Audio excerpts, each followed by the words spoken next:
नमस्कार, स्वागत है आपका द पब्लिक इंडिया पर। मैं हूं नीलू व्यास। कल शाम से जब से चुनाव आयोग के साथ जो चुनाव आयोग ने जो पूरी लिस्ट छापी है, इलेक्टोरल बॉन्ड्स किसको दिए गए हैं, कब कब दिए हैं, तब से लेकर अब तक एक बात को लेकर चर्चा है कि आखिर इतनी सारी कंपनीज ने बीजेपी को क्यों चंदा दिया है, क्या उनसे जबरन चंदा लिया गया। और कहीं ना कहीं लोगों ने डॉट्स को ज्वाइन करना शुरू किया है। जैसे कि मिसाल के तौर पर नंबर 1 कंपनी जिसने 1368 करोड़ रुपए बीजेपी को दिए हैं, futures gaming and hotel services, और मार्टिन सैंडियागो उनका नाम जो आ रहा है, जो कि लॉटरी किंग माने जाते हैं, उन्होंने दिया है 1368 करोड़। ये छोटा मोटा अमाउंट नहीं है। दूसरा, पाकिस्तान बेस्ड एक हब पावर कंपनी है जिसने कि जब पुलवामा का अटैक हुआ था उसके एक हफ्ते बाद डोनेशन दिया। तो क्या पुलवामा में इसीलिए इन्वेस्टिगेशन नहीं हुआ, ये एक बड़ा सवाल है। उसके बाद क्विक सप्लाई चेन जो कि रिलायंस की एक सब्सिडियरी फर्म है,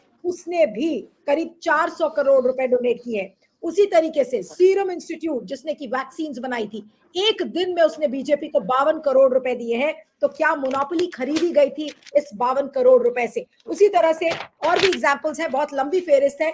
एक कंपनी का आपको और जिक्र करती हूँ, हेट्रो ग्रुप, जिसने कि 60 करोड़ रुपए बीजेपी को दिए थे, और डोनेशन के बाद उनके प्रेमाइसिस पर रेड्स पड़ी थी। रेड्स के दौरान 550 रुपए कैश मिला था, और उसके बाद विशाखापट्टनम का जो एक हरदा जहां पे ब्लास्ट हुआ था, उस प्लांट को क्लोज कर दिया गया, लेकिन बाद में फिर ओपन कर दिया गया, जब शायद डराने धमकाने के बाद जो घूस दिया गया होगा।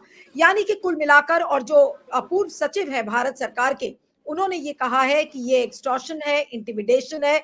और आज पूरे सोशल मीडिया पर एक ही हैशटैग ट्रेंड कर रहा है, और वो है चंदा चोर मोदी। हालांकि वो प्रधानमंत्री हैं, उनके लिए इस तरीके के शब्द के फेवर में मैं नहीं हूं, लेकिन जिस तरीके का खुलासा आज हुआ है वो वाकई में एक चिंताजनक बात है। इसके अलावा मैं आपको ये भी बता दूं कि आज जब सुप्रीम कोर्ट में इसको लेकर सुनवाई हो रही थी, तो इस मामले पर आज एसबीआई को नोटिस भी सर्व किया गया है, और उस नोटिस में ये कहा गया है कि जो सीरियल नंबर है उसको एसबीआई ने डिस्क्लोज नहीं किया। उसका कारण पूछा गया है कि आपने उस सीरियल नंबर को क्यों डिस्क्लोज नहीं किया है, तो उनको नोटिस दिया गया है कि वो सीरियल नंबर को डिस्क्लोज करें। लेकिन ये जिस तरीके का खुलासा है वो वाकई में आपको सोचने पर मजबूर कर देगा कि क्या ये जबरन चंदा लेने की कोशिश की गई थी। क्या इसीलिए IT, ED, CBI, income tax, तमाम ये रेड्स इसलिए डाले गए ताकि रेड्स डालकर इन कॉर्पोरेट्स पर प्रेशर डालो, और प्रेशर में आकर इन्होंने चंदा दिया है। आखिर ये कितना बड़ा अपराध है, देश के साथ कितना बड़ा धोखा है। इस समय हमारे साथ सुप्रीम कोर्ट के वरिष्ठ वकील महमूद प्राचा इस समय हमारे साथ जुड़ रहे हैं। महमूद प्राचा, आपका बहुत बहुत स्वागत है। हाँ महमूद, हाँ तो महमूद, जो मेरा पहला सवाल है कि ये, हाँ तो महमूद, ये जो सारा खुलासा अब सामने आया है, इलेक्शन कमीशन ने इसको पब्लिश कर दिया है, इस खुलासे के बाद आपकी पहली प्रतिक्रिया क्या है, बोलिए। देखिए, ये टू लिटिल टू लेस, मेरी प्रक्रिया यही है। अभी एसबीआई को जैसा नोटिस दिया है, मैंने आपके पहले भी इंटरव्यू में किया था, कहा था, और हम लोगों ने आपका इंटरव्यू किया एक दिन पहले, और ये कहा था कि ये इलेक्शन कमीशन ऑफ इंडिया को जिस काम के लिए 3 या 4 मिनट मैक्सिमम लगने हैं, अगर कोई कंप्यूटर सेवी नहीं है, कोई कंप्यूटर अनपढ़ व्यक्ति भी है, तो उसको 3-4 मिनट लगने हैं ये अपलोड करने में। तो उसको अपलोड करने के लिए 15 तारीख तक का अगर इंतजार किया जाता है, तो इलेक्शन कमीशन के ऑफिसर्स भी सारी कॉन्स्पिरेसी में, जो कि देशद्रोह के बॉर्डर्स पे खड़ी है, यानी कि it's bordering on anti national activities, terrorist activities and definitely high treason. तो उससे शायद, और देश की जनता के थोड़े बहुत लिहाज करके इलेक्शन कमीशन ने एक दिन पहले लिस्ट जारी की। लेकिन जैसा हमारी आशंका थी कि एसबीआई किसी भी हालत में, किसी भी कीमत पे सुप्रीम कोर्ट के आदेशों का पालन नहीं करेगी, और उसकी वजह सीधी सीधी है कि सुप्रीम कोर्ट के आदेशों का पालन ना करने से, मैंने आपके पहले भी इंटरव्यू में बताया था, कुछ नहीं होगा। जैसे आज नोटिस इशू कर दिया गया, लेकिन अगर मोदी जी का ऑर्डर पालन नहीं किया, अमित शाह जी का ऑर्डर पालन नहीं किया, तो तुरंत अंडमान निकोबार ट्रांसफर, झूठे मुकदमे, और जज लोया का भी एग्जाम्पल बार बार आरएसएस और बीजेपी का जो एग्जाम्पल बार बार देता है। अब ये डराने के लिए मार्केट में बार बार रिपोर्ट की जाती है, जज लोया का एग्जाम्पल या किस लिए, ये बात तो आरएसएस के लोग जब जिस दिन अरेस्ट होंगे वो उस दिन ही एक प्रॉपर इन्वेस्टिगेशन के जरिए पता लगेगी। लेकिन देखिए, सबसे बड़ी बात यह है कि आपने सीरम इंडिया की बात की, पूनावाला साहब की बात की, और कई पूनावाला साहब जो हैं बीजेपी और आरएसएस में अलग अलग जगहों से गए हैं, और कुछ अभी बाकी भी हैं भाई, एक भाई चले गए, एक भाई बाकी भी हैं। तो इस प्रकार के सारे भ्रष्ट पूना वाले, बहुत शरीफ भी लोग होते हैं, लेकिन भ्रष्ट पूना वाले जितने भी हैं दुनिया भर के, वो सब मोदी जी और आरएसएस के टच में क्यों होते हैं, ये एक बड़ा सवाल है। ये पूनावाला साहब का यही जुर्म नहीं है कि कुछ प्रो को 52 करोड़ रुपए एक दिन दिए और उसके अलावा भी कई सौ करोड़ रुपए इन्होंने दिए हैं। ये छोटा अपराध है। इसमें मोदी जी का क्या अपराध है वो समझिए आप। मोदी जी ने ब्रांड एम्बेसडर बन के पूरी दुनिया में ये कैंपेन किया था कि भारत जो है पूरी दुनिया को वैक्सीन सप्लाई कर रहा है, और ये इस तरीके से ये क्राइम करके पूनावाला साहब की कंपनी को पूरी दुनिया में वैक्सीन, हमारे देश के प्रधानमंत्री का पद का दुरुपयोग करके मोदी जी ने उसका ब्रांड एम्बेसडर बन के पूरी दुनिया में वो बिकवाए। वो एक सही सीरम है, वैक्सीन है या नहीं है, अभी ये भी सवालिया निशानों में है। लेकिन मोदी जी क्योंकि भारत के प्रधानमंत्री हैं, देखिए भारत के प्रधानमंत्री की चेयर पे कोई भी व्यक्ति बैठेगा ना तो उसका स्टेचर ऑटोमेटिक बड़ा हो जाएगा, चाहे वो छोटा व्यक्ति हो या बड़ा व्यक्ति हो। कोई छोटे से छोटा घटिया व्यक्ति भी अगर भारत के प्रधानमंत्री के पद पे बैठ जाएगा तो लोग उसे बाय डिफॉल्ट इज्जत की नजर से देखने लगते हैं। मैं ये नहीं कह रहा हूं कि मोदी जी उस प्रकार के व्यक्ति हैं, मगर मैं ये भी नहीं कह रहा हूं कि इस प्रकार के व्यक्ति नहीं है। मगर कोई भी घटिया से घटिया इंसान भी अगर भारत के प्रधानमंत्री के पद पे बैठ जाएगा तो भारत देश का वजन इतना ज्यादा है, उस वजन की वजह से वो कितना भी नाम भारत का प्रधानमंत्री का खराब कर ले, भारत के प्रधानमंत्री का वजन रहता ही है। उस वजह से इन्होंने बिजनेस में बहुत फायदा उठाया। आपने पेटीएम का भी देखा होगा। ये सब उस तरह के अपराध हैं। पेटीएम जो एक कंपनी है जैक मा की, जो कि चाइनीज जो पीपल्स लिबरेशन आर्मी और कम्युनिस्ट पार्टी ऑफ चाइना, उसका भी उसने अखबार में मोदी जी का एडवर्टीजमेंट निकाला फोटो लगा के, और मोदी जी ने कभी उस पर ऑब्जेक्शन नहीं की। वो भी सारी दुनिया जानती है उसकी वजह क्या है। जो इस प्रकार की हरकतें भारत देश के प्रधानमंत्री पद का दुरुपयोग करके कर रहे हैं, वो हाईएस्ट फॉर्म ऑफ ट्रीजन है, हाईएस्ट फॉर्म ऑफ देश के साथ गद्दारी है।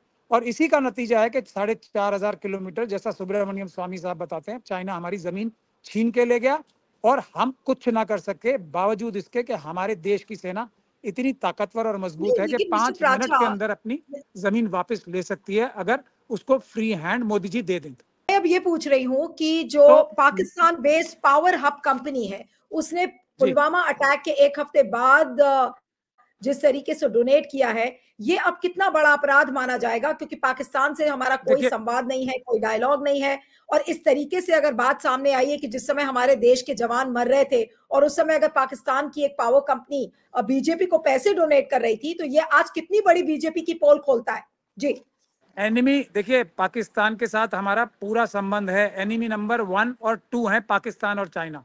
ये संबंध है हमारा पाकिस्तान और चाइना से, दुश्मन नंबर 1 और 2 ये है संबंध, और इस संबंध को भूलना नहीं चाहिए। ऐसा नहीं है कि संवाद है या नहीं है, संवाद पूरा है। संवाद पूरा है, सज्जन जिंदल साहब के थ्रू भी है, और हमारे जो अजीत डोभाल साहब हैं उनके सुपुत्रों के थ्रू भी संवाद पूरा चल रहा है। और ये बात भी मैं पूरी जिम्मेदारी के साथ कह रहा हूं, अगर रिसर्च की जाएगी तो इसमें पता लग जाएगा। तो बात, सवाल बुनियादी ये है कि हाँ, एक और बात है इसमें। एक कांग्रेस के भी नेता थे अहमद पटेल साहब, अगर मैं उनका जिक्र नहीं करूंगा तो पिक्चर साफ नहीं होगी। मोदी जी, अमित शाह जी और अहमद पटेल जी और अडानी जी, इन चारों की चौकड़ी थी। तो बहुत सारे काम अहमद पटेल साहब ने भी ऐसे किए हुए हैं जिसका खिमियाजा कांग्रेस पार्टी को बिना कोई गलती किए भी भुगतना पड़ेगा। ये भी मैं आपको खुल के बता रहा हूं। और लेकिन वो कर्म किए हुए थे अहमद पटेल साहब के, आज वो इस दुनिया में नहीं है, लेकिन कांग्रेस पार्टी को उनके कर्मों का बहुत जगह नुकसान उठाना पड़ेगा। और ये भी शायद जो ये इलेक्टोरल बॉन्ड्स का भी जो है, उसमें कांग्रेस पार्टी का सारा नुकसान, कांग्रेस पार्टी के जिम्मेदारों को कॉन्फिडेंस में लिए बगैर जो अहमद पटेल साहब ने हरकतें की हैं, उसका खमियाजा थोड़ा बहुत कांग्रेस को भी भुगतना पड़ेगा। लेकिन देश भारतीय जनता पार्टी और कांग्रेस दोनों से ऊपर, देश के लिए मैं ये समझता हूं कि कांग्रेस पार्टी के अंदर भी और भारतीय जनता पार्टी के अंदर भी जो भी देशभक्ति का लेश मात्र भी उनमें एलिमेंट बाकी है तो उन्हें सामने आना चाहिए। जिन जिन लोगों ने उनकी पार्टीज में गलतियां की हैं उसको बताना चाहिए और उनको जेल भिजवाने का काम करना चाहिए। ये सबसे महत्वपूर्ण बात है। और सुप्रीम कोर्ट के आज इस ऑर्डर ने मुझे और मुझे बहुत से फोन आ रहे हैं सुबह से, अभी तो मैं इलाहाबाद में हूँ, वापस आ रहा हूँ दिल्ली बहुत डिसअपॉइंट किया। और 18 तारीख को जो हम बड़ा प्रोटेस्ट करने वाले हैं सुप्रीम कोर्ट को मजबूती देने के लिए, उसको और बड़ा करने की जरूरत मैं समझता हूँ अब हो गई है। 18 तारीख को 3 बजे गेट नंबर डी पे हम सुप्रीम कोर्ट के बाहर हम एक बड़ा प्रदर्शन के सुप्रीम कोर्ट को किसी भी प्रेशर से आजाद रखने के लिए देश के सबरान नागरिक वकीलों द्वारा लीड किया जाएगा। ये जो एक तरीके से स्टैंड अप प्रोटेस्ट होगा नहीं, लेकिन या mister stand up in Paracha, solidarity. Mister मुझे प्राचा बहुत जो कुछ डिसअपॉइंट किया है सुप्रीम कोर्ट के इस ऑर्डर ने, क्योंकि तुरंत कार्रवाई नहीं हो रही है। मोदी जी तुरंत कार्रवाई करते हैं। मोदी जी ने एक दिन पहले ही नहीं, तो अपॉइंटमेंट इसमें कर दी। सुप्रीम कोर्ट क्या कर इलेक्टोरल सकता था? क्या तुरंत, आपने कहा कि तुरंत कार्रवाई होनी चाहिए थी, क्या कार्रवाई सुप्रीम कोर्ट तुरंत कर सकता था इसमें? पहले देखिए, सुप्रीम कोर्ट को ये पता लग गई बात कि एसबीआई ने चोरी की है उनके साथ, अभी भी बावजूद इसके कि उन्होंने इतने सख्त टिप्पणियां और इतने सख्त ऑर्डर किया था, फिर भी उन्होंने फ्रॉड किया और एक जाली रिपोर्ट फाइल की सुप्रीम कोर्ट में। ठीक है, इसका क्या तुरंत एक्शन नहीं होना चाहिए था? सुप्रीम कोर्ट में जब एक पेंडिंग है पिटीशन के electoral election commission of India के मेंबर्स, वो चीफ जस्टिस ऑफ इंडिया उसके कोलिजियम के सिलेक्शन कमेटी के मेंबर रहेंगे, उसमें उन्होंने अपने जेब के 2 व्यक्ति, और एक का उसमें से तो लंबा इतिहास रहा है अमित शाह जी के साथ, और अमित शाह जी उस कमेटी में मेंबर थे। कोऑपरेशन मिनिस्ट्री में भी वही पसंद है व्यक्ति, होम मिनिस्ट्री में भी वही पसंद है व्यक्ति। तो ऐसे व्यक्ति को जो जेबी व्यक्ति माना जाता है अमित शाह जी का, उसको लाके अपॉइंट करना, अभी दूसरे व्यक्ति के बारे में भी अभी रिपोर्ट्स आ रही हैं, मैं बता दूंगा। लेकिन जो ये जो गतिविधियां चल रही हैं, तो इस पे सुप्रीम कोर्ट को मेरे ख्याल से, और देश के तमाम जनता का ये ओपिनियन है, मैं तो सिर्फ एक उनका छोटा सा नौकर हूं जनता का, कि इस पे तुरंत कार्रवाई करनी चाहिए थी ना। एक दिन पहले ही हियरिंग के उन्होंने अनाउंस कर दिया बेशर्मी के साथ, और कोई उनको किसी चीज की रिपरकशन का वो नहीं है। और वो जो हमारे अधीर रंजन चौधरी जी हैं, वो बेचारे एक तरीके से मायूसी से आंसू बहाते रह गए कि मुझे तो मौका ही नहीं दिया, 212 दिए फिर। आप ये कह रहे हैं कि सुप्रीम कोर्ट को कायदे से ये दोनों नियुक्तियां निरस्त कर देनी चाहिए थी चुनाव आयुक्तों की? बिल्कुल 100% निरस्त कर देनी चाहिए थी। और डेफिनेटली अगर 3-4 दिन और भी लगते तो सुप्रीम कोर्ट के जो चीफ जस्टिस हैं उनको कोलिजियम में होना बहुत जरूरी है। देश की जनता चाहती है। बुनियादी तौर पे भी कोई एक पॉलिटिकल पार्टी के लोग इलेक्शन कमीशन को अपॉइंट नहीं कर सकते। और 2:1 का मतलब इतनी मैथमेटिक्स को मेरे ख्याल से अगर आरएसएस और बीजेपी का कोई कार्यकर्ता नहीं है तो 2 साल के बच्चों को भी पता होती है ना कि 1 से 2 बड़े होते हैं, ज्यादा होते हैं। यही तो किया है उन्होंने।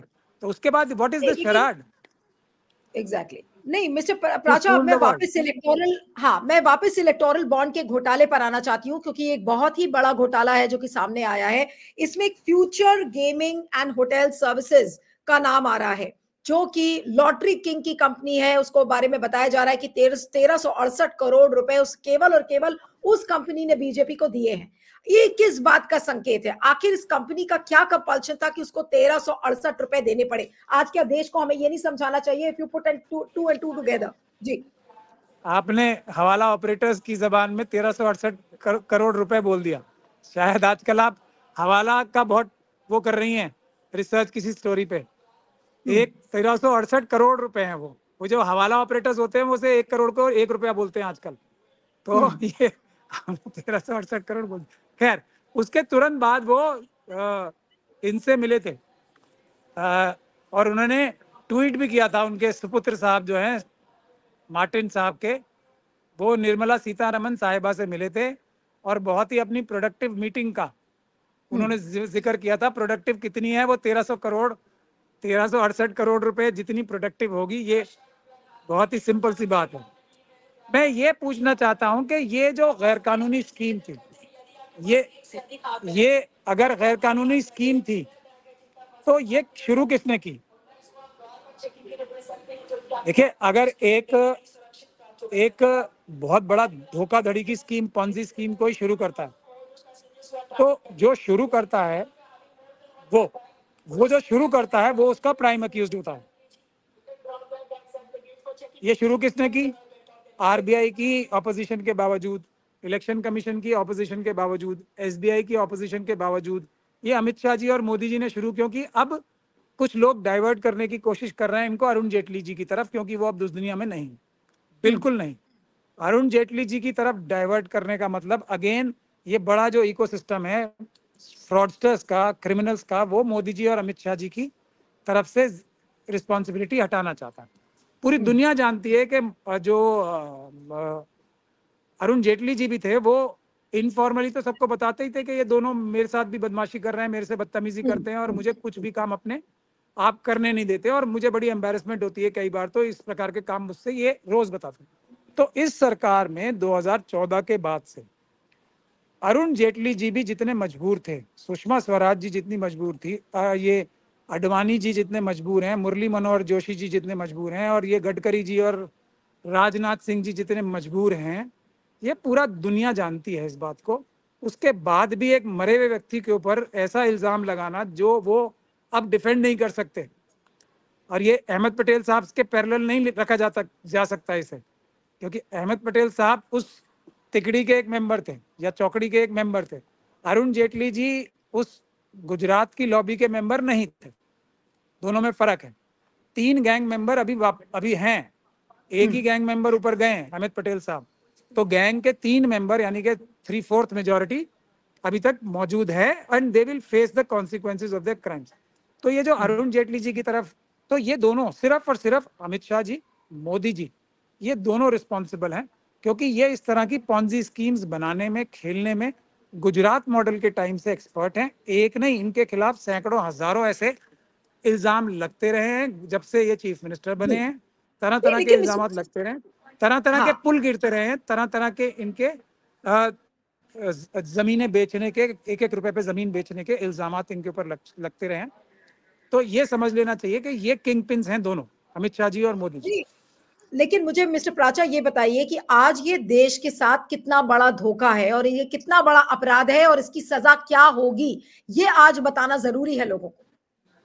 मिनिमम लाइफ इम्प्रिजनमेंट, और अगर इसका कनेक्शन पुलवामा से भी किसी तरीके से डायरेक्टली या इनडायरेक्टली जुड़ता तो डेथ पेनल्टी है, डेथ पेनल्टीज हैं। अगर ये जो अभी नया खुलासा हुआ है, और अभी तो सुप्रीम कोर्ट ने, इसीलिए मुझे सुप्रीम कोर्ट से आज बहुत थोड़ी निराशा हुई है इस फैसले से कि जो इन्होंने टाइम दे दिया, इन्हें आज ही के आज कुछ करना चाहिए था। एसबीआई को बोलना था कि अभी के अभी यहाँ बैठो सामने, जैसे मैंने आपको कहा था 5 ही मिनट तो लगने हैं, जिस काम के वो 133 दिन मांग रहे थे वो एक दिन में हो गया ना फिर। तो आज के आज ही इनसे लेना चाहिए था, सारे lifting of the corporate veil कराने चाहिए थे। ये राष्ट्रीय सुरक्षा का मसला है, ये अब कोई छोटी मोटी बात, कुछ 20-25 हजार करोड़ या उससे भी ज्यादा, जो अभी शायद हमें पता भी नहीं है, उतने हजार करोड़ के घपले की बात नहीं है। ये राष्ट्रीय सुरक्षा का मसला है, जिसमें प्रधानमंत्री जी, गृह मंत्री जी, भारत की एक सबसे बड़ी पॉलिटिकल पार्टी इस प्रकार के गंदे घिनौने लोगों के साथ शेल कंपनीज बना के इस प्रकार के काम कर रहे हैं। चाइनीज कंपनी के भी नाम आ रहे हैं, पाकिस्तानी कंपनी का नाम आपने बता ही दिया। तो ये देशद्रोह के मामले हैं, टेररिस्ट एक्टिविटी के मामले हैं। इसको उसी एंगल से इन्वेस्टिगेट कराना मेरे ख्याल से सुप्रीम कोर्ट की सबसे बड़ी जिम्मेदारी थी, जिसमें आज ये जजमेंट और ऑर्डर नाकाम रहा है। तो इससे हमें सबको बड़ी निराशा है इस ऑर्डर से आज के। आप सुप्रीम कोर्ट के खुद भी एक वरिष्ठ वकील हैं और मैं ऑन रिकॉर्ड आपसे इस बात को फिर से कहूंगी कि आप रिपीट करें कि क्या नरेंद्र मोदी और अमित शाह को इस अपराध के लिए, जो कि इलेक्टोरल बॉन्ड्स घोटाला जो सबके सामने आया है, क्या उसके लिए उम्र कैद होगी? मिनिमम मैक्सिमम फांसी की सजा, अगर इसके ताल्लुकात किसी भी आतंकवादी गतिविधि से पाए जाते हैं। इस पैसे का 1 रुपया भी अगर किसी भी आतंकवादी घटना में इस्तेमाल हुआ है, किसी भी आतंकवादी घटना को दबाने में इस्तेमाल हुआ है, छुपाने में इस्तेमाल हुआ है, या उसका डायरेक्ट या इनडायरेक्ट कनेक्ट इस घटना को पुलवामा की या दूसरी जो घुसपैठ तो रोज ही हो रही है ना मीनू जी, देखिए कि कोई ये एक दिन घुसपैठ नहीं हो रही है। पाकिस्तान और चाइना डेली घुसपैठ कर रहे हैं, हमारी जमीनें छीन रहे हैं, और पाकिस्तान आतंकवादी घटनाएं रोज करा रहा है, ऑलमोस्ट डेली बेसिस पे हो रहे हैं। और अमित शाह जी एक नाकाम होम मिनिस्टर है, ये अब सबसे छोटी बात रह गई है। क्योंकि वो पाक ऑक्यूपाइड कश्मीर को वापस लेने में नाकाम है, जो कि उन्होंने क्लेम किया था 370 से लेंगे वो वापस, और ना घुसपैठ रोकने में कामयाब हुए हैं। कश्मीर की जनता तो पहले से ही, जो आम जनता, वो पहले से ही भारत की तरफ थी।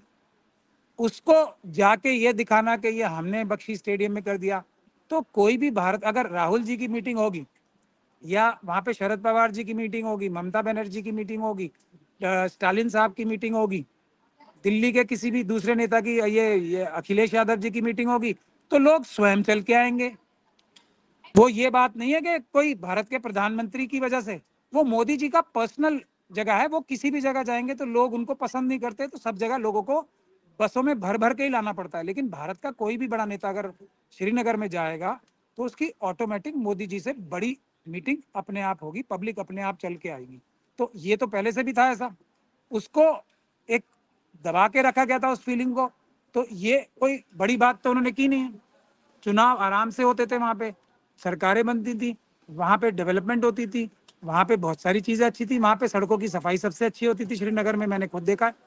तो वो एक हाँ मिस्टर प्राचा, मैं ये पूछ रही थी आपसे कि सुप्रीम कोर्ट अगर अब स्लो वॉक करेगा इस इलेक्टोरल बॉन्ड्स के मामले में, उन्होंने झटका तो बहुत बड़ा दे दिया है मोदी सरकार को और मोदी को और अमित शाह को, लेकिन अगर इसी तरह से स्लो वॉक करेगा तो फिर क्या हश्र होगा इलेक्टोरल बॉन्ड के केस का? जनता सड़कों पे आ जाएगी करोड़ों की संख्या में। क्योंकि क्या सुप्रीम कोर्ट ने जजमेंट्स देते से पहले ऐसा सोचा था कि झटका ऐसा नहीं होगा? अगर अगर ये किसी को भी दुनिया में गलतफहमी थी, ये तो अभी टिप ऑफ द आइसबर्ग है।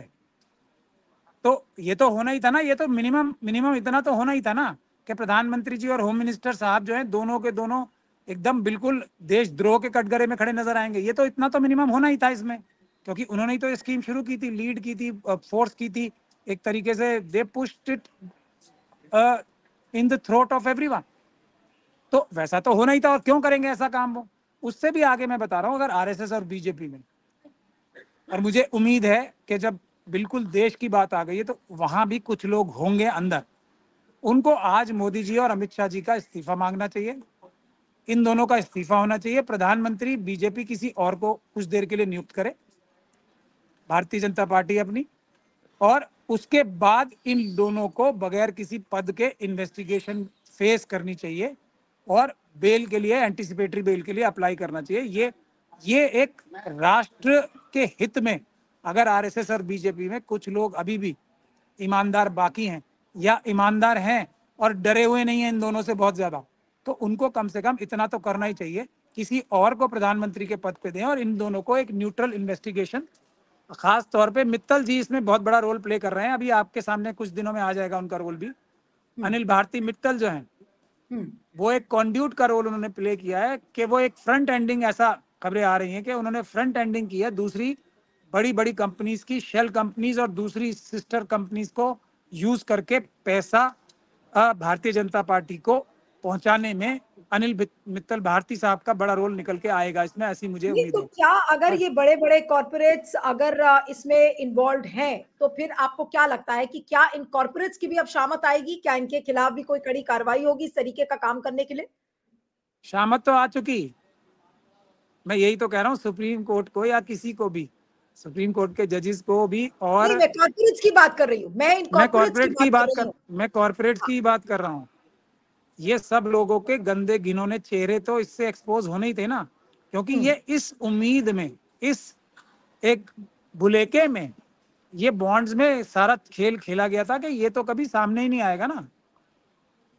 ये देखिए, क्राइम जब किया जाता है और जो कोतवाल होता है वो साथ मिला हुआ होता है, तो आदमी चोर ये सोचता है कि कभी ये तो सामने आना नहीं है, तो खुला खेल खेलो, कोई डरने छुपाने की या केयरफुल रहने की बात ही नहीं है। वो खुला खेल हुआ है इसमें, क्योंकि सुरक्षा कवच था कि कभी सामने नहीं आना, कुछ भी करो। तो ये था, इसलिए ये कॉर्पोरेट के लोग तो कोई बिजनेस थोड़ी कर रहे हैं लोग। ये जो लाखों करोड़ रुपए बैंकों से इसके अपने आप को दिवालिया दिखा के अपनी कंपनीज में लाखों करोड़ रुपए बैंक के राइट ऑफ करवाते हैं, वो क्या बिजनेसमैन लगते हैं आप लोगों को? ये तो सीधे सीधे चोर ही है ना।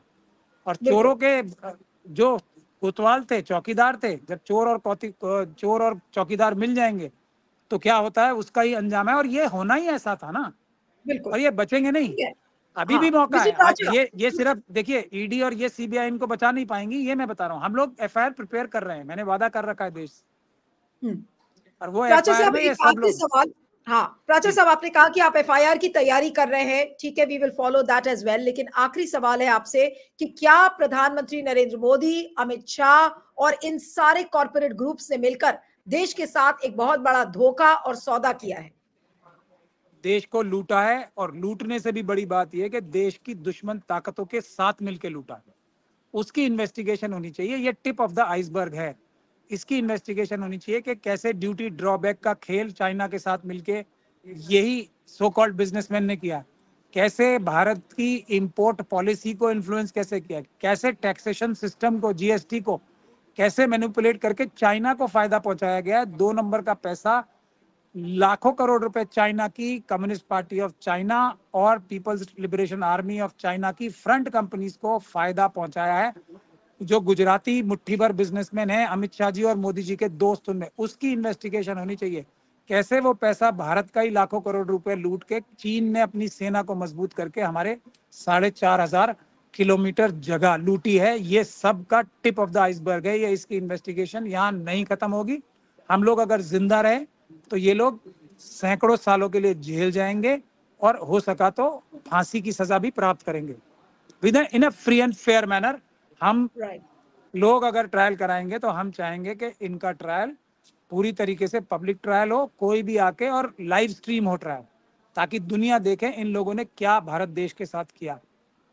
जी, thank you so much mister Pracha for joining on the public India. और आप महफूज रहें, सेफ रहें। Thank you so much for joining. Thank you very much. Thank you sir much. Thank you.